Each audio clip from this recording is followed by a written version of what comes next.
Now the BBC News with Huw Edwards. It's 6 o'clock. America is pounded by the biggest wave of terrorist attacks ever seen. It's time for Britain to leave the European Union. Every part of the United Kingdom is now in lockdown. I saw his rapid rise to a very important figure at BBC Television News. Buckingham Palace has announced the death of Her Majesty Queen Elizabeth II.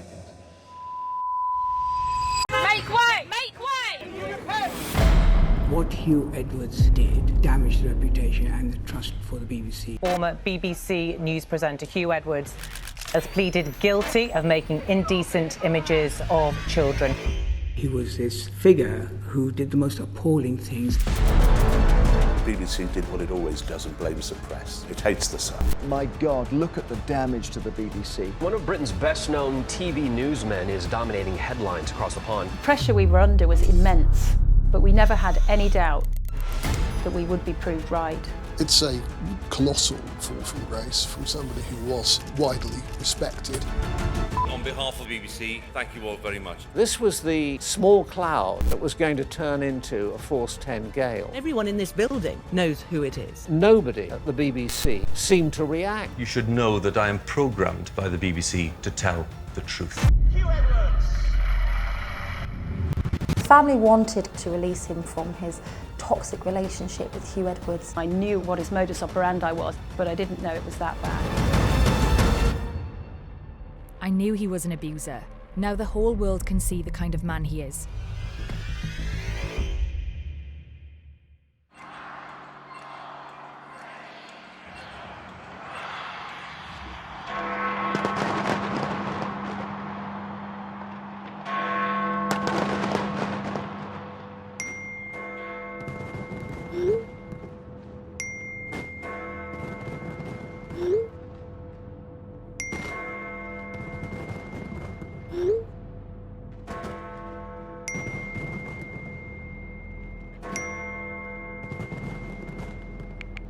When I first saw the messages, I felt physically sick. Sick to my stomach. There were so many. On New Year's Eve, even when Huw was with his family. Calling my son a good boy. Sending him kisses and love hearts. And money. Even telling him he loves him.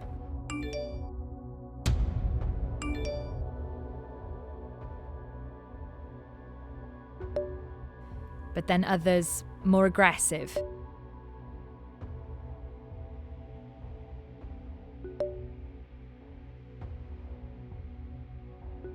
Calling my son all sorts, threatening my boy. They even arranged to meet in person.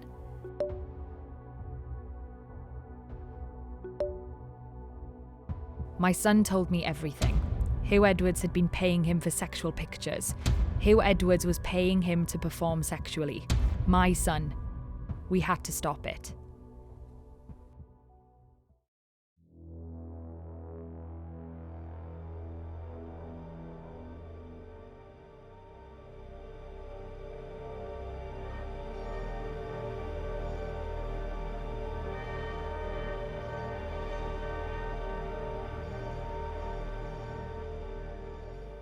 We had a completely normal life before all this. We were in a nice area when my son was growing up. We had family nearby. My son was a part of all that. We used to go out in the car, take the dog for a walk, just your typical family getting on with our lives. This is him. He was such a lovely boy. A lovable little boy. Bubbly. Everyone loved him. He loved telling jokes. He was a comedian. Every kid loved him in the school. All his teachers loved him. He was top of the class in everything. The head of his school was speaking to other schools about him because he was that intelligent. Every subject was A's and B's. His favourite subject was maths, and he loved reading. Even the newspapers. He loved stories about money. We joked that one day he might end up working in the city. He wanted to be a lawyer. That was his aim. But within a few months of leaving school, Neil fell in with the wrong crowd, leading to problems with drug abuse. It was like he had a twin. He would walk out and then he would walk back in like he was a different person. He came in one day, he never had no money, he never had nothing. And the next thing he knows, he's got money. He's gone into town. He's bought a T-shirt, hasn't he? He's got a T-shirt, he's bought shorts, he bought tracksuit bottoms, he bought trainers, took his cousin out for food, stayed out all night. Only way it was like that is because he was given money the night before to go out. The partying. Suddenly, out of nowhere, he had money to spend. He started showing me deposits in his bank account for £2,000 at a time. I asked his cousin who was paying him, and they said it was an old man with grey hair. I couldn't believe it. A grey-haired man was sending money to my 17-year-old son. I felt sick. I knew it must be something sexual, but I didn't even realise he was gay at this point. He didn't come out to me until later. The grey-haired man turned out to be one of the BBC's biggest stars, Huw Edwards. He said it was Huw, and we didn't believe him. I didn't believe him. There needed to be an explanation where all the money was coming from, because I would say all the time, what's going on? Where's this money coming from? I believed he was getting money from somewhere, but I just didn't believe that it would be the BBC News reader. He's actually rang Huw while Huw's been on the TV to prove a point to us.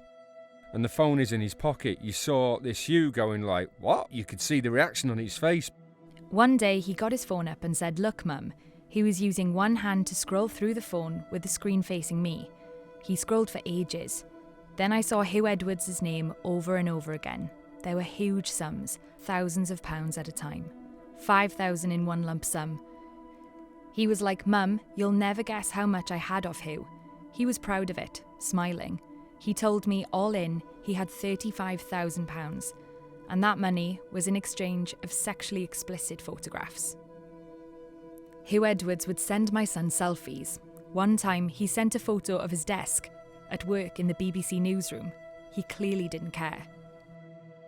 He sent me a picture of Huw Edwards sat on a sofa in his boxers, leaning forward as though getting ready to fondle himself, while my son performs for him. They would have sex on a video call, and Edwards would pay him for it. Huw Edwards was a man in his 60s, and my son was a teenage boy. It wasn't normal. I didn't like that he was telling or showing me. Of course I didn't. I was worried out of my mind. But as his mother, I didn't want him to stop confiding in me. I liked that man. He was always my favourite on TV. My favourite. He was Welsh, like us. And then sometimes I could hear my son on the phone to him, and I could hear an evil man talking. The next day, I would see him presenting the news on TV, and I'd see evil. Huw Edwards was the face of the BBC. Very warm welcome to BBC News at 10. It's impossible to exaggerate the importance of Huw Edwards to the BBC. He was, for many people, the BBC. He wasn't just the main newsreader of the main bulletin. He was selected to front the major state occasions, the great occasions in this country, the important things that happen. Look at this. It's a pretty wonderful view. Good morning, everyone. Of course, this is one of the most iconic views in the world. A wave of cheers and encouragement from outside in the lower ward of the castle. He presented some real appointment to view pieces, such as the coronation of King Charles. You will be placing that crown on the King's head. I will. And you have to do it with great care. I have to do it with great care. The Queen's funeral. An experience that we will never forget. He was involved in election coverage. Our exit poll is suggesting that there will be a Conservative majority. So for the BBC, Huw was a very well paid, very highly trusted, major public figure. So now seems a very good moment to ask the question, who do we think we are?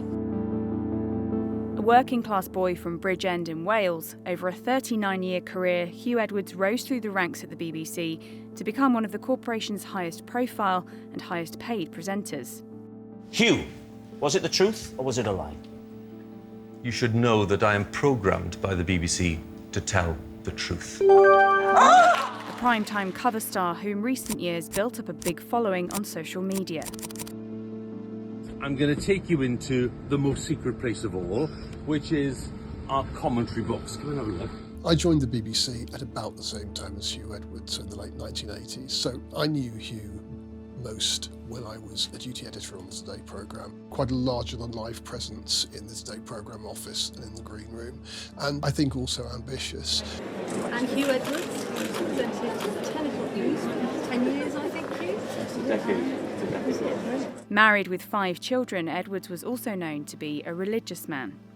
Chapel-going, Christian, well advertised the fact that he was, played the organ and took part in all sorts of prestigious undertakings in Wales and elsewhere. But former BBC colleagues say there was another, darker side to him. About a year ago, somebody who was his boss and my boss said to me, "Can you tell me why Huw Edwards hates you so much?" And I thought, oh, I thought I was friends with him. So there's something very, very odd. He's not somebody who was liked very much. He was tricky to deal with, and you knew that if you spent time with him, he would slag off at least 10 other people. He was a bully, but he bullied upwards as well. I mean, I've never seen anyone so able to impose themselves on their own managers. Several people have said this to me. They thought he was a bit odd, but they just put up with it. And I think the fact that he was as prominent as he was in the BBC enabled him to do and say things that perhaps others would not have got away with.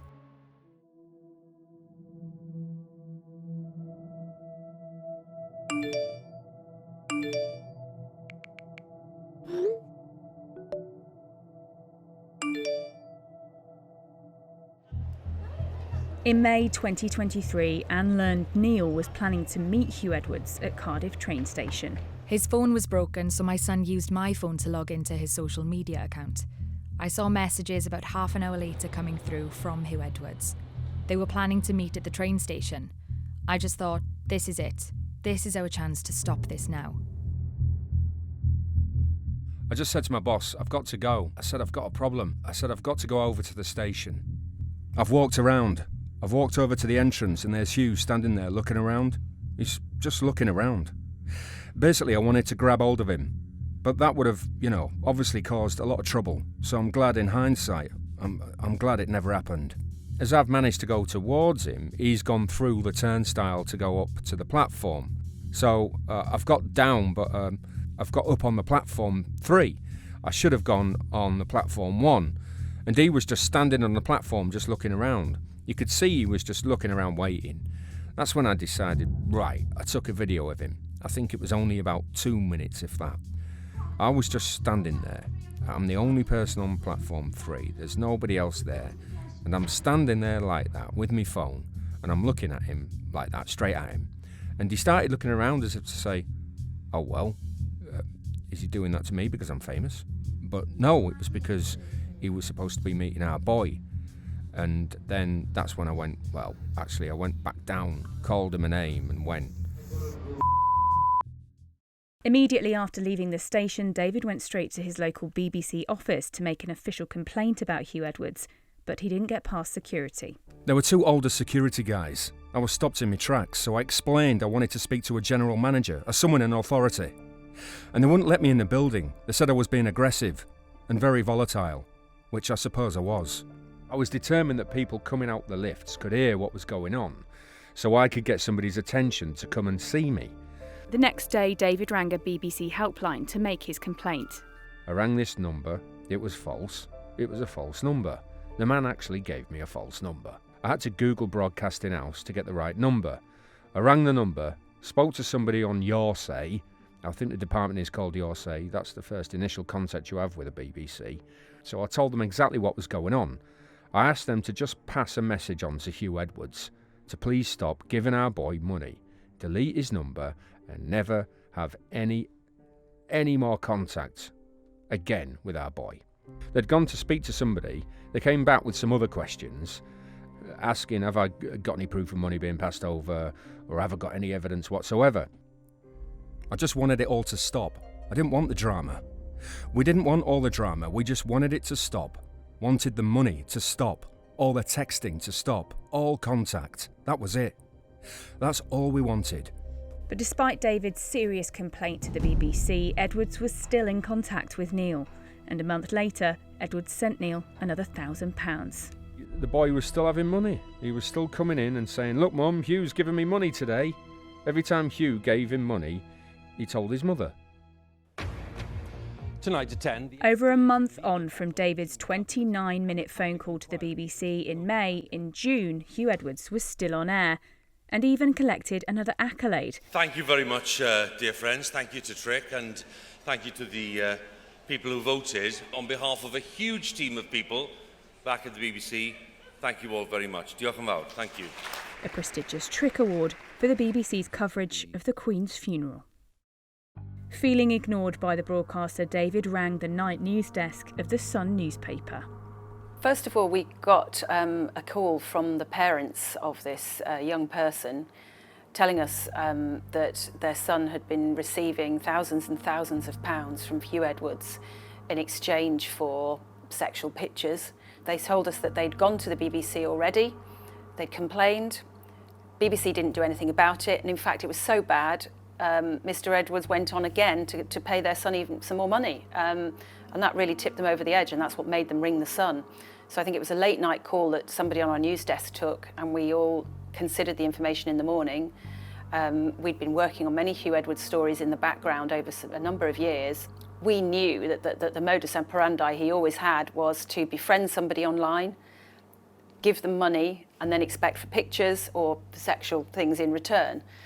So it wasn't a surprise to us in many ways. Investigative reporter Scarlett Howells was immediately assigned to the story. You never know what to expect when you go and meet a person or a family when it comes to stories like this. But I was struck by how normal and kind-hearted and hard-working they were. They invited me into their smart terraced house. They sat me down. They were very worried because I had driven a long way from London to go and visit them. And, they instantly offered me a drink. They were worried that I was going to be thirsty or hungry. And, that kindness really shone through. And speaking to them, I saw how much love they had for their son, how much love they had for each other, and, what generous people they were. Well, as soon as I sat down with them, I knew that this ordinary, hard-working couple who clearly absolutely adored their son was going through a terrible pain. They just needed help, and they needed somebody to listen to them and look after them, and they felt that the BBC had completely failed them. It was about moral decisions. What he was doing was immoral. Like I keep saying, we never said it was illegal. We said it was immoral what he was doing. We wanted him out. How many more families? It had to be done. It had to be done regardless. We didn't want to hurt his family. We didn't want to hurt his wife or his children, but it had to come out. The Sun had to decide whether to publish the parents' story and, crucially, whether to name Huw Edwards. We had lots of stories about Huw from about 2018 onwards about his behaviour with young men. Some of them were very young, and each one we considered in its own merit. Was the public interest in doing this story? Obviously there were sensitivities because of the fact that it was with young boys or men. But on this particular story we felt it really stood out, because how can you have the most trusted person on the BBC, a 62-year-old man, sending thousands of pounds of cash to a strange young person he's met online? How can that ever be right?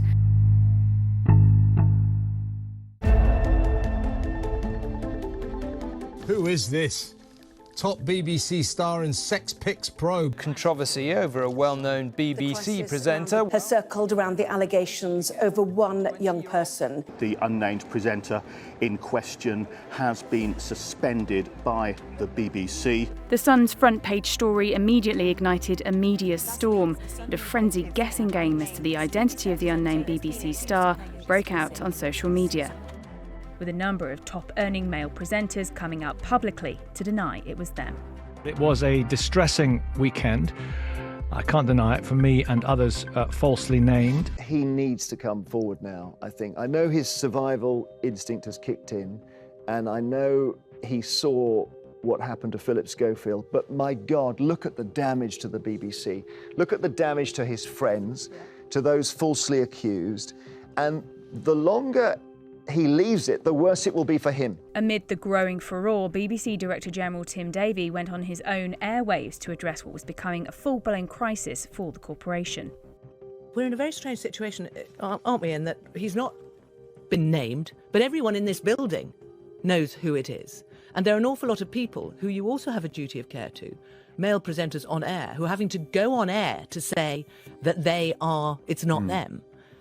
It's not a sustainable situation, is it? It is a very difficult and complex situation, and we're trying to calmly and judiciously navigate our way through quite difficult circumstances. At 6, Huw Edwards is the presenter accused of paying a teenager for explicit photos. 5 days after The Sun first published Anne and David's story, the pressure got too much. Vicky Flynn, the wife of Huw Edwards, issued a statement naming her husband as the BBC presenter and announcing he was having mental health treatment. He was suffering from serious mental health issues and is now receiving inpatient hospital care where he will stay for the foreseeable future. Meanwhile, The Sun and editor Vic Newton faced a backlash for publishing the parents' story, including from Edwards' friends and colleagues. I think it would be a crying shame if this is the last we see of Huw Edwards on television, when the allegations have turned out to be not that much. There was a huge attack on The Sun, and yeah, I mean, it was a fairly intolerable pressure. And the most shocking bit for me was when BBC News at 6 received a letter from the young person, from a lawyer representing the young person. They just whacked it on the airwaves in less than an hour without knowing the name of the young person. They didn't check the veracity of what he was saying. As I say, they didn't even know his name. I don't even know if they called the lawyer and got any information, but they just whacked something he said via a legal letter on air without knowing the background, without knowing what the evidence was. And I kind of think had The Sun done that, they'd have been coming down on us like a ton of bricks. But yeah, it felt like there was an orchestrated campaign by friends of Huw and some in the BBC. Not all in the BBC. I mean, some of the BBC did report itself on some people who'd complained also about Huw within their own organisation. Caught in a very, very hard place, the BBC did what it always does and blames the press. And it couldn't have had a handier target than The Sun. It hates The Sun. But there was nothing really that the BBC could say that The Sun had done wrong. There was no actual smoking gun, so to speak. They reported a story of people who were concerned about the BBC's behaviour, and particularly Newsnight, which decided that once this story had come out, they would go to town on Huw Edwards and start bringing up other allegations about him. I perhaps differ with some of my colleagues in thinking that, you know, in the end, what is sauce for the goose is sauce for the gander. And the fact of the matter is, as journalists, we do expose the abuse or misjudgments or misbehaviour of people in power. And if we do that to other people, and you know, one can think of lots of politicians or Jimmy Savile ultimately or others, then I think we have to be prepared to come under scrutiny ourselves if we have some degree of prominence and influence. And how those complaints are handled, I think, is constantly changing. But I think The Sun in this context was completely and utterly legitimate in what it did. This was about whether the BBC was or wasn't investigating serious allegations made against its own staff. It was about basically a kind of cover-up culture that we've seen in several other organisations. So I do think that was a legitimate public interest, and if it wasn't for The Sun doing these investigations, I'm not quite sure who else would be. Now, those allegations that mother made, they were the first sign of that, the first breeze, if you will, of that forthcoming Force 10 gale that was going to envelop not just Huw Edwards, but the whole of the BBC. And it's a gale that's showing no signs of blowing out. In the wake of The Sun's story, the BBC embarked on an investigation into internal complaints from staff about Huw Edwards, aired by its own Newsnight programme. Newsnight has spoken to two other people, one a former BBC employee. This person told me they'd never met the newsreader, and this person said they received late-night messages on social media, including kisses from Huw Edwards, which they said they believed was an abuse of power. The findings of that internal report remain secret. We don't know who did the inquiry or is still doing the inquiry. What we do know is that the results of that BBC internal inquiry have not been published, and they should be. Meanwhile, in February 2024, Anne and David received an apology from the BBC after a separate independent investigation ruled it had mishandled their original complaint. After all we'd been through, it felt to us like it wasn't enough. We were expecting a letter of apology from Tim Davie. It just felt like it has done throughout all of this, like we have been brushed off. 2 months later, the BBC announced that Huw Edwards, who had been suspended on full pay, would be resigning on medical grounds. So it seems to be that Huw Edwards was allowed to leave the BBC on his own terms, knowing, having a guilty mind, as he must have had, what he'd done. He has profited mightily by the prominence of his position at the BBC. He was a star. He was paid a star's salary. What no one knew at the time, apart from a very small group of BBC bosses, including Director General Tim Davie and Head of News Deborah Turnis, was that 6 months earlier, Edwards had been arrested by police on suspicion of serious child sex offences.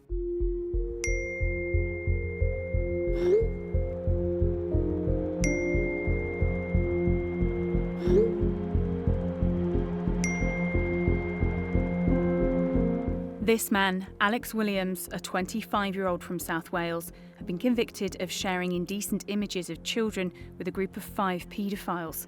One of those men was Huw Edwards.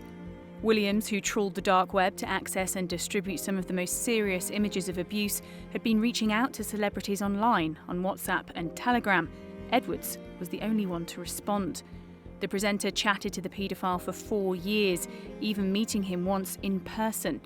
Over that time, Edwards received 377 sexual images, of which 41 were indecent images of children. In exchange, Edwards would send hundreds, sometimes thousands of pounds as gifts for the files, which he described as amazing. Williams used the money to support himself at university.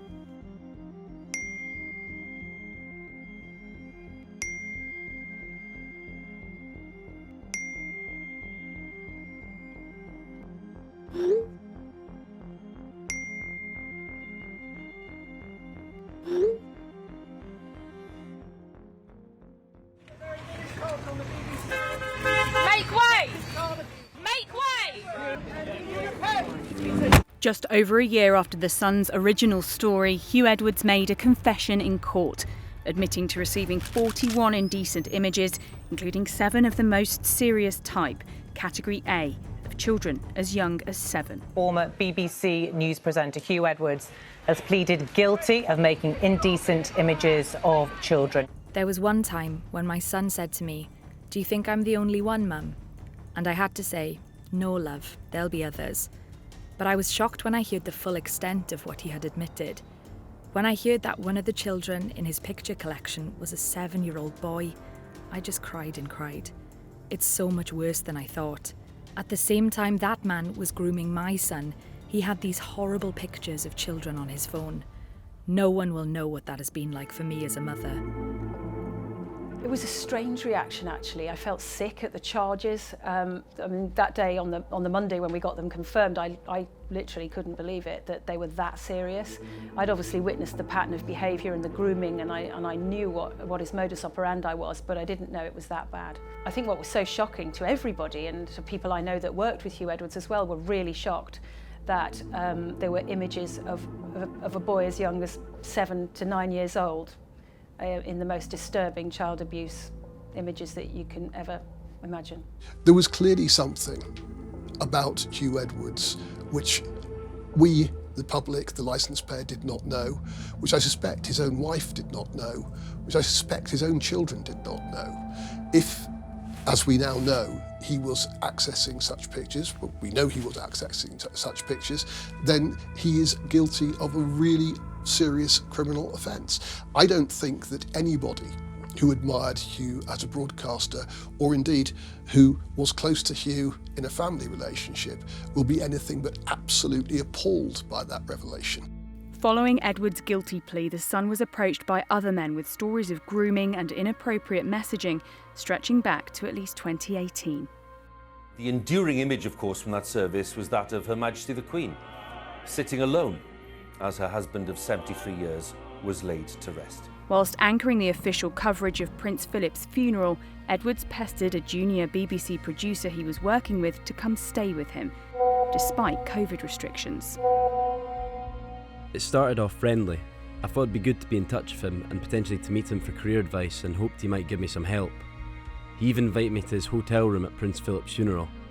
I thought that was incredibly inappropriate and also against the COVID rules, which I was abiding by. Every part of the United Kingdom is now in lockdown, with people being urged to stay at home as the scale of the public health emergency becomes even more daunting. In January 2021, at the height of lockdown, Edwards breached COVID rules to meet a young man he'd been swapping messages with on social media, the same lockdown he reported on. On the day of the visit, he sent the youngster a present of £200, one of 3 similar payments made to a PayPal account. Huw Edwards came round for an hour. I was quite shocked that he broke the rules to come meet me because of who he is. I was just a random person online. It was complete hypocrisy. He thought he was above everybody else. The BBC points the fingers at others who do wrong, but their big star was happy to act like the rules don't apply to him. And several other young men came forward. One claimed that after meeting Edwards on a dating app, the presenter had tried to impress them with his celebrity connections. Some friends of mine are going to share some wonderful things with you, starting with me and my friend Huw. Sending pictures of himself with Sir Tom Jones and Mary Berry. Have you got muscle? Yeah, huge muscles, just feel that now. While another, just 17, alleged Edwards bombarded him on Instagram with love hearts and flowers. When we were compiling our dossier, some of the evidence was shocking.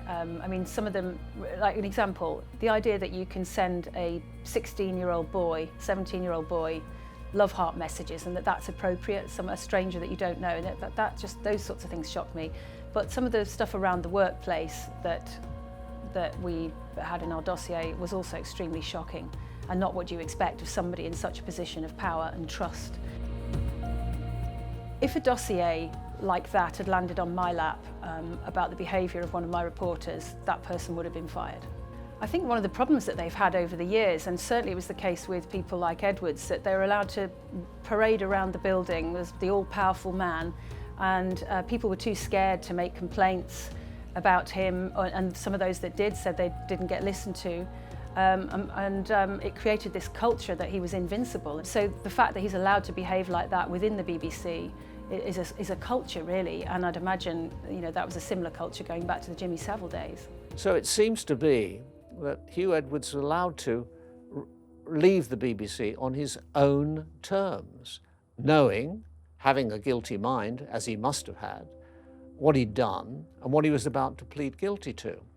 Now that, to me, is a dereliction of duty, because you have to take hard decisions when you're at the top.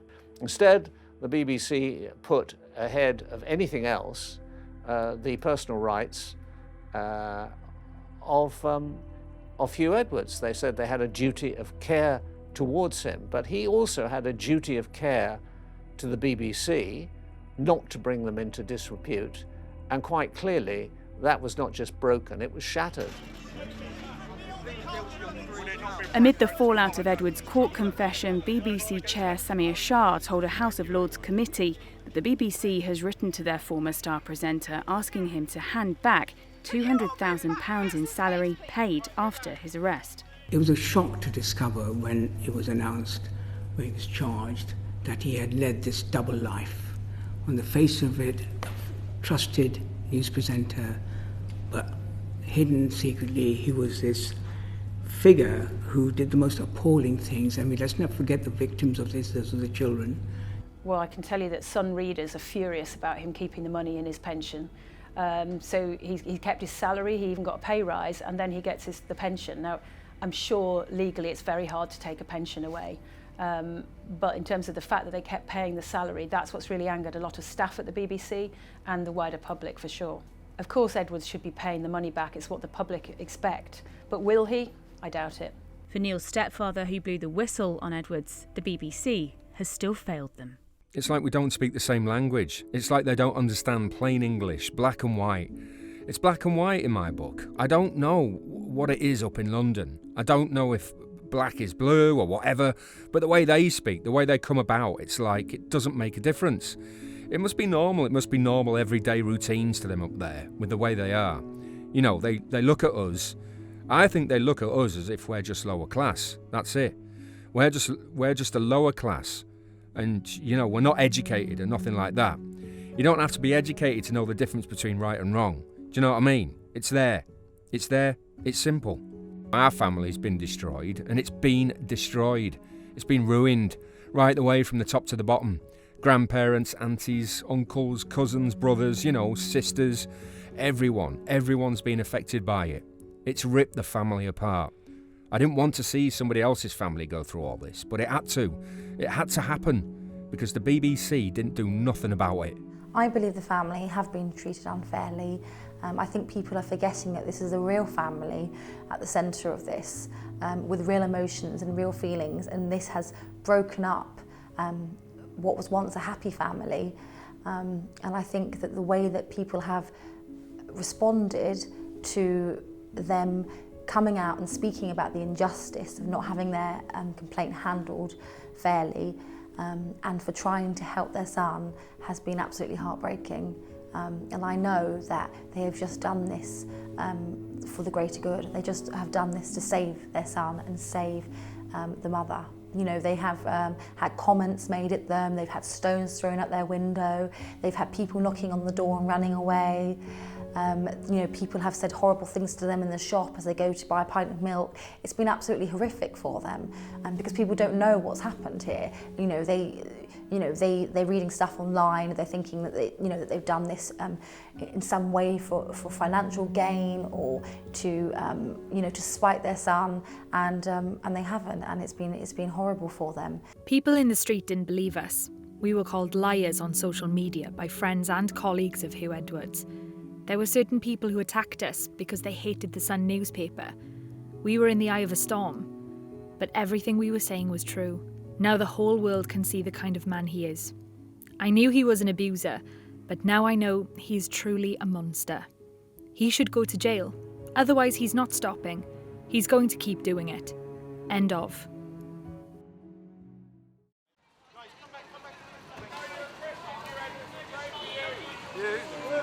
We just heard the sentence. Huw Edwards has been given a 6 months jail suspended sentence for 2 years. And this sentence also includes a sex offender treatment programme and 25 rehabilitation sessions. On the 16th of September 2024, Huw Edwards escaped jail after the court heard the disgraced former presenter was in a perfect storm, suffering from a mix of mental disorders and problems with alcohol. The court also heard Edwards had a complex personality, brought on by his troubled relationship with his puritanical father.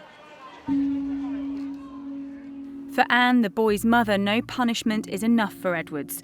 Unable to confront the former presenter in person or in court, she's poured out her feelings in an open letter. To Huw Edwards, I am writing this open letter to make you understand the immense pain and suffering you have caused me, my son, my family, your own family, and all of your victims over the years. You will receive your punishment in court.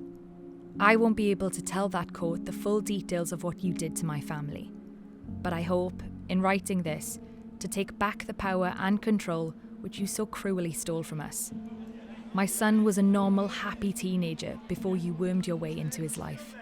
When we tried to stop you, you tried to bribe us and set lawyers on us. Your friends in the media tried to smear us as liars. Our own family turned against us, even though everything we said was true. You drove a wedge between me and my son. Only now are we able to try to repair the damage you did. That you have lost everything is no consolation to us. All we care about is that we stopped your predatory grooming and saved our boy. For now, that is enough.